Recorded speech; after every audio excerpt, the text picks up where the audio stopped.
दोस्तों, बिहार के बाद अब महाराष्ट्र से भी एनडीए के लिए अच्छी खबर नहीं आ रही है। पूर्व मुख्यमंत्री एकनाथ शिंदे एक बार फिर बगावती मोड में दिखाई दे रहे हैं और अलग अलग जिलों में गार्जियन मिनिस्टर नियुक्त करने को लेकर इस बार शिंदे की नाराजगी सामने आई है और वो फिर से अपने कोप भवन यानी अपने सतारा वाले घर चले गए हैं। इधर बिहार में जीतन राम मांझी ने ऐलान कर दिया है कि अगले महीने वो गांधी मैदान में अपनी ताकत बीजेपी को दिखाएंगे और बताएंगे कि उनकी पार्टी को कमजोर समझकर बीजेपी ने क्या गलती कर दी है। एनडीए में इन बढ़ती दरारों से बीजेपी कैसे निपटेगी ये तो पता नहीं, लेकिन इधर राहुल गांधी भी एक के बाद एक नया मोर्चा खोलते जा रहे हैं। कल से राहुल गांधी ने व्हाइट टी शर्ट मूवमेंट शुरू किया है। कल हम लोगों ने इसी प्रोग्राम में चर्चा की थी व्हाइट टी शर्ट मूवमेंट की, जिसमें वो हर तरह से कमजोर वर्गों के हक और न्याय की आवाज बुलंद कर रहे हैं। राहुल गांधी हाल ही में दिल्ली के एम्स में भी आधी रात को पहुंचे थे और वहां मरीजों के साथ साथ उनके तीमारदार जिस हाल में रहते हैं उसका मुआयना किया था।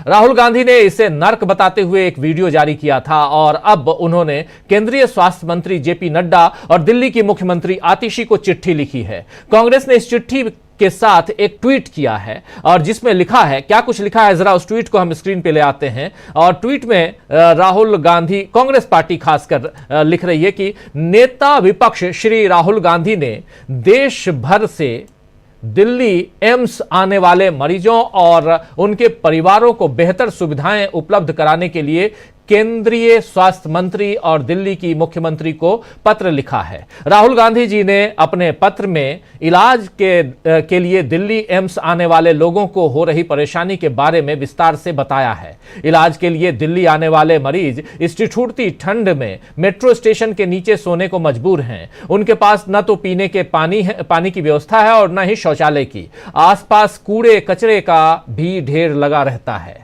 राहुल गांधी जी ने केंद्रीय स्वास्थ्य मंत्री जेपी नड्डा जी से इस मानवीय संकट को हल करने के लिए तत्काल कदम उठाने की मांग की है। ये बात लिखी गई है कांग्रेस के ट्विटर हैंडल से।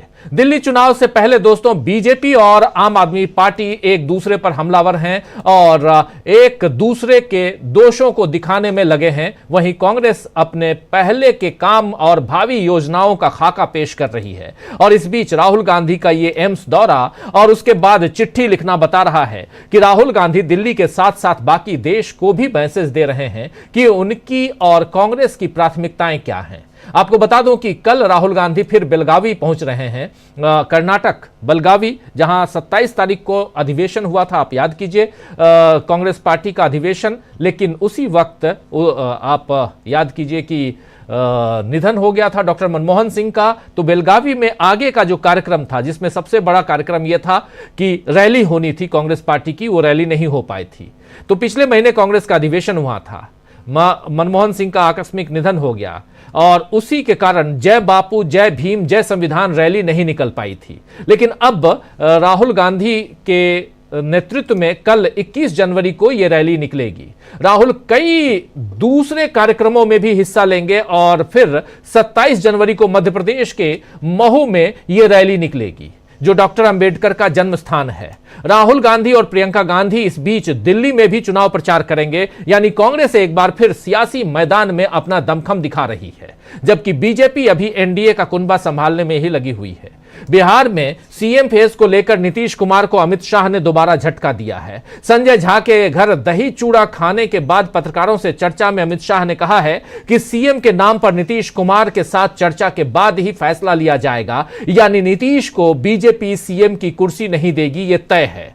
तो अब नीतीश को यह तय करना होगा कि वो एकनाथ शिंदे की तरह बनते हैं या नहीं बनते हैं। यानी शिंदे जैसे बगावती तेवर अपना रहे हैं, क्या वैसे ही अब नीतीश कुमार भी बनेंगे, वैसे ही बगावती तेवर अपनाएंगे?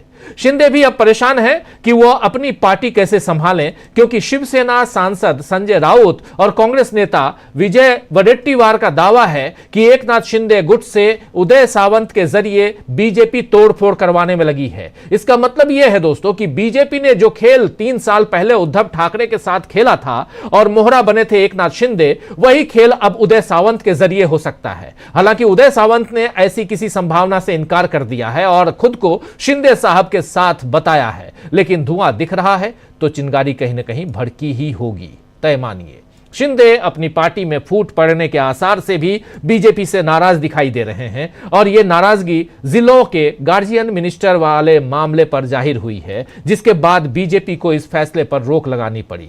एनसीपी नेता अदिति तरकरे को रायगढ़ और बीजेपी नेता गिरीश महाजन को नासिक का गार्जियन मिनिस्टर बनाने पर शिंदे नाराज थे और अब फैसले पर रोक लगी तो एनसीपी और बीजेपी के नेता नाराज हैं। यानी बीजेपी के लिए इधर कुआं और उधर खाई वाली स्थिति बन गई है और ऐसे में क्या बीजेपी खुद के गिरने से बचा पाएगी, इसी पे चर्चा करेंगे। लेकिन उससे पहले यह भी चर्चा और बहुत जरूरी एक बाइट आपको दिखाना चाहूंगा और बाइट है जीतन राम मांझी की, जिनके बारे में पहले मैं बता रहा था। जीतन राम मांझी आखिर ऐसी बात क्यों कह रहे हैं कि ताकत दिखाऊंगा? क्या एनडीए में सब कुछ ठीक है? और अगर एनडीए में ठीक है सब कुछ तो फिर बीजेपी के बल्ले बल्ले, लेकिन अगर एनडीए में सब कुछ ठीक नहीं है तो कैसे चलेगी नरेंद्र मोदी की सरकार?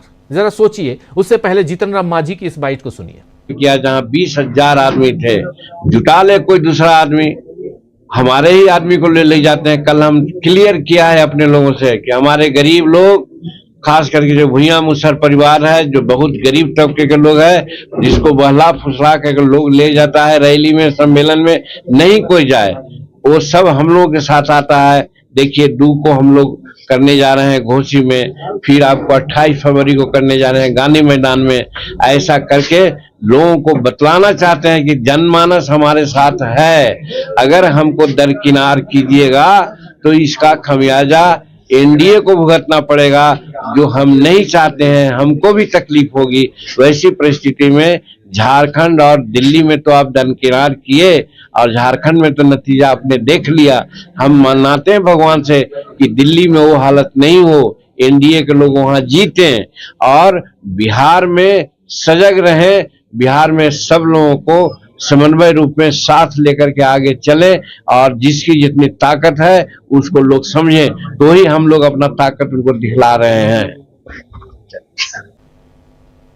तो सुन रहे थे आप, साफ साफ इससे क्लियर और क्या हो सकता है। झारखंड के नतीजे बता दिए। यहां जीतन राम मांझी अपनी ताकत बताएंगे। जीतन राम मांझी कह रहे हैं अभी तक थोड़ा सा दबी जुबान से अपनी बात रख रहे थे, लेकिन अभी अपनी बात पूरी तरह से खुल के यहां जीतन राम मांझी रख रहे हैं।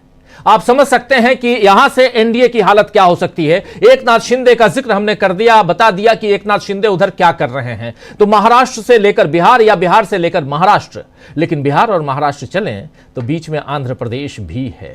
आंध्र प्रदेश में भी क्या खेला हो रहा है, लेकिन उससे पहले बिहार से ही यहीं से शुरुआत करते हैं। राहुल गांधी की चर्चा भी हम करेंगे और व्हाइट टी शर्ट मूवमेंट